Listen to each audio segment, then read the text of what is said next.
यो चाहिँ हाम्रो घरको आँगन हो। दसैँले गर्दाखेरि धेरै ठाउँमा टिका लाउन जानुपर्ने थियो, सफा गर्न भ्याएको थिएन। हेर्नुहोस् कस्तो भएर बसेको छ। यहाँ हेर्नुहोस् धारामा, आँगनको अगाडि धारो छ, धारामा पुरै लेउ लागेको अवस्था छ। यहाँ हेर्नुहोस् आँगनभरि छरिपट्टि पुरै कागजहरू फिँजिएको छ। उता जुत्ताहरू छ, हेर्नुहोस् छोराले सबै जुत्ताहरू झारेको छ। उहाँ चाहिँ मेरो श्रीमती हुनुहुन्छ, उहाँ जुत्ता मिलाउँदै हुनुहुन्छ। के गरे कि बुढी? भाइले जम्मै झार्दै खाएको जुत्ता। तिमी त अल्छी छौ, काम गर्न मन लाग्छ? लाग्दैन नि, फेरि गर्नु परिहाल्यो। ल ठिक छ, आज हामी बुढाबुढी मिलेर गर्ने ल काम।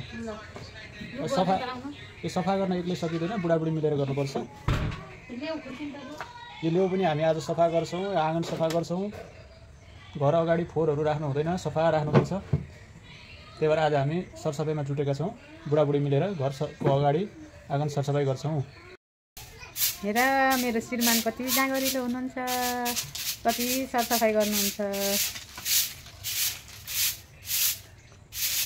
आज तपाईँको पालो सरसफाइ गर्ने। म प्रायः जसो काम गर्छु, घरमा फोहोर राख्न मन लाग्दैन। यस्तो धेरै फोहोर भएछ, यो सबै नानीहरूले छरेछन्। तिमीलाई मात्रै कति अब काम गर्न लगाउने, अब हामीले पनि कहिले काहीँ गर्नुहुन्छ। फुर्सदको बेला आफ्नो घरको काम गर्न अल्छी मान्नु हुँदैन। अनि यो लेउलाई कसरी हटाउने अब? यो लेउ पनि अहिले फुर्केर हटाउनुपर्छ। यो कमिला छ घरमा, हेर कमिला यो बर्खाले गर्दाखेरि प्रायः जसो बर्खामा कमिलाहरू घरमा आउन खोज्छ। यो कमिला पनि यसलाई हटाउने औषधि पाउँछ, यसलाई अहिले हटाउनुपर्छ। मेरो मम्मीलाई चाहिँ कामहरू मिलेर गर्नुहुन्छ। हेर्नुहोस् है,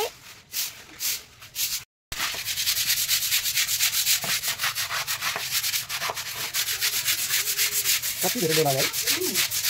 प्रायः हामी सफा गरिबस्छौँ त कसरी लेउ लाग्यो?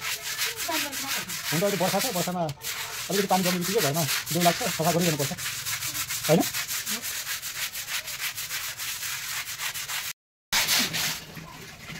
घाउ पनि भएछ बुढी, यहाँ त्यति ठुलो घाउ भएको छैन, सामान्य घाउ हो।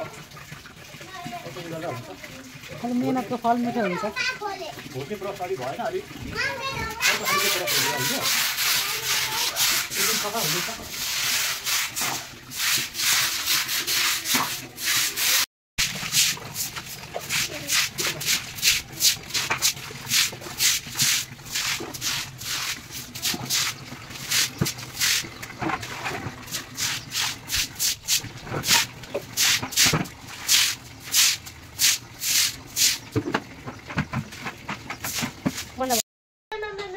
कति सफा हो अहिले त।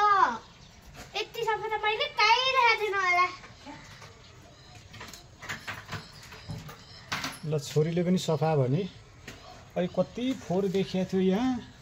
हामी दुईजना बुढाबुढी मिलेर लगभग 1 घन्टा लाग्यो होला सफा गरे। के नहुने काम गरेपछि सफा देखिन्छ। ल हेर्नु, अहिले लेउ थियो, अहिले हामीले धेरै खुर्क्यौँ, अहिले सफा देखेछ।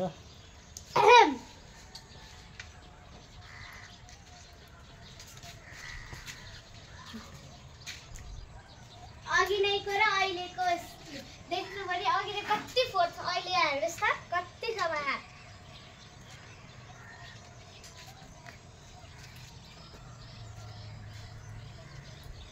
सफा देखियो।